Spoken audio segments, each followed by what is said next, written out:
Hello everyone, welcome to my YouTube channel at the rate bar इनो नेक्सिस। इस चैनल पर मैं आपको प्रोवाइड करती हूँ paper 1 and paper 2 environment science related content. तो आज का जो हमारा टॉपिक है वो है fundamentals of environment science. Environment science के क्या क्या फंडामेंटल्स हैं। अगर हम इन्वायरमेंट वर्ड की बात करें तो ये एक फ्रेंच वर्ड है और जो इन्वायरमेंट वर्ड से ओरिजिनेट हुआ है। इसका मतलब होता है टू सराउंड, मतलब चीजों के आसपास सराउंड करना, एटमोसफेयर से रिलेटेड।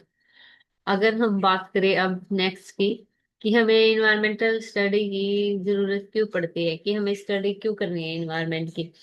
अंडरस्टैंडिंग अर्थ सिस्टम, अर्थ का जो सिस्टम है उसको समझने के लिए कि जो लिविंग नॉन लिविंग ऑर्गेनिजम्स उनमें क्या इंटरेक्शंस होती है। सेकंड, क्रिटिकल प्रॉब्लम सॉल्विंग, जो भी प्रॉब्लम्स हैं जैसे क्लाइमेट पोल्यूशन की प्रॉब्लम्स हैं उन सबको कैसे हम सोल्व कर सकते हैं। थर्ड, प्रोटेक्टिंग बायोडाइवर्सिटी, हम बायोडाइवर्सिटी को कैसे प्रोटेक्ट कर सकते हैं। इसके बाद आता है हमारा नेक्स्ट की इन्वायरमेंटल प्रिंसिपल, की इन्वायरमेंट के क्या क्या प्रिंसिपल्स हैं। तो अगर हम बात करें तो सबसे पहली प्रिंसिपल है सस्टेनेबिलिटी। सस्टेनेबिलिटी क्या होता है कि जब हम अपनी भी जरूरतें पूरी करें और साथ साथ में हम फ्यूचर जनरेशन के बारे में भी सोचे कि हाँ हम रिसोर्सेज का इस टाइप से यूज करें कि वो फ्यूचर जनरेशन भी यूज कर सके, वो होते हैं सस्टेनेबिलिटी। सेकंड होता है इंटरकनेक्टनेस। इसके अंदर क्या होता है कि इसमें एक इकोसिस्टम दूसरे इकोसिस्टम के साथ लिंक होता है। थर्ड होता है कैरिंग कैपेसिटी। कैरिंग कैपेसिटी होता है the maximum population size of a species that an environment can sustain indefinitely considering available resources and waste absorption। For example, एक गांव है उसमें 20 लोग रहते हैं और वहां पे सिर्फ 20 लोगों के ही रिसोर्सेज है। अगर उसमें 50 लोग रहेंगे तो वहां की कैरिंग कैपेसिटी क्या हो जाएगी, वो इंक्रीज हो जाएगी। तो कैरिंग कैपेसिटी ये होती है कि जितने रिसोर्सेज अवेलेबल है उसकी उतनी ही वहां पे पॉपुलेशन की साइज होनी चाहिए। इसके बाद आता है हमारे पास next ecosystem and biome. Ecosystem क्या होता है, इकोसिस्टम होता है interaction between the biotic and abiotic component. और जो बायोम होते हैं वो होते हैं large region characterized by distinct climate patterns, plant life and animal communities. जिसको हम climate, weather pattern, temperature, plant, animal, इन सब के बेसिस पे हम जिसको करेक्टराइज कर सकते हैं वो होते हैं हमारे बायोम। इसके बाद अगर हम बात करते हैं तो हमारे पास आता है एक population dynamic and environmental impact. जैसे जैसे पॉपुलेशन इंक्रीज होती है वैसे वैसे ही इन्वायरमेंट के ऊपर इम्पैक्ट ज्यादा आता है।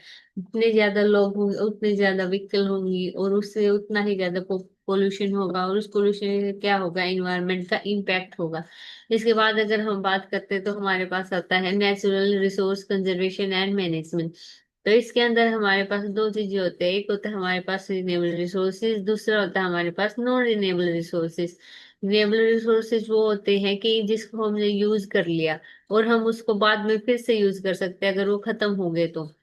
लेकिन नॉन रिन्यूएबल रिसोर्सेज ऐसे होते हैं कि जो अगर एक बार खत्म हो गए तो उसको दोबारा बनाना बहुत मुश्किल है, इम्पॉसिबल है ऑलमोस्ट। तो अगर रिन्यूएबल रिसोर्सेज की बात करें तो उसके अंदर आते हैं हमारे पास solar energy, wind, water and forest. और नॉन रिन्यूएबल रिसोर्सेज के अंदर हमारे पास आते हैं कोयल, ऑयल, नेचुरल गैस, ये सारे नॉन रिन्यूएबल रिसोर्सेज। अब इसके बाद आते हैं हमारे पास पोल्यूशन एंड इन्वायरमेंटल हेल्थ। अगर हम पोल्यूशन की बात करें तो पोल्यूशन का मतलब होता है introduction of contaminants into the natural environment that cause adverse changes. कि जो कंटामिनेंट्स हैं उनको इन्वायरमेंट में छोड़ना, जैसे स्मोक हो गया व्हीकल से, और उससे क्या होता है कि पोल्यूशन फैलता है। इसके बाद पोल्यूशन हमारे पास होता है, एक होता है एयर पोल्यूशन, एक होता है वाटर पोल्यूशन, एक होता है हमारे पास soil pollution. Different different type के पोल्यूशन। इसके बाद आता है हमारे पास क्लाइमेट चेंज। क्लाइमेट चेंज की अगर हम बात करें तो दो फिनोमिना होते हैं, एक होता है हमारे पास वेदर, एक होता है हमारे पास क्लाइमेट।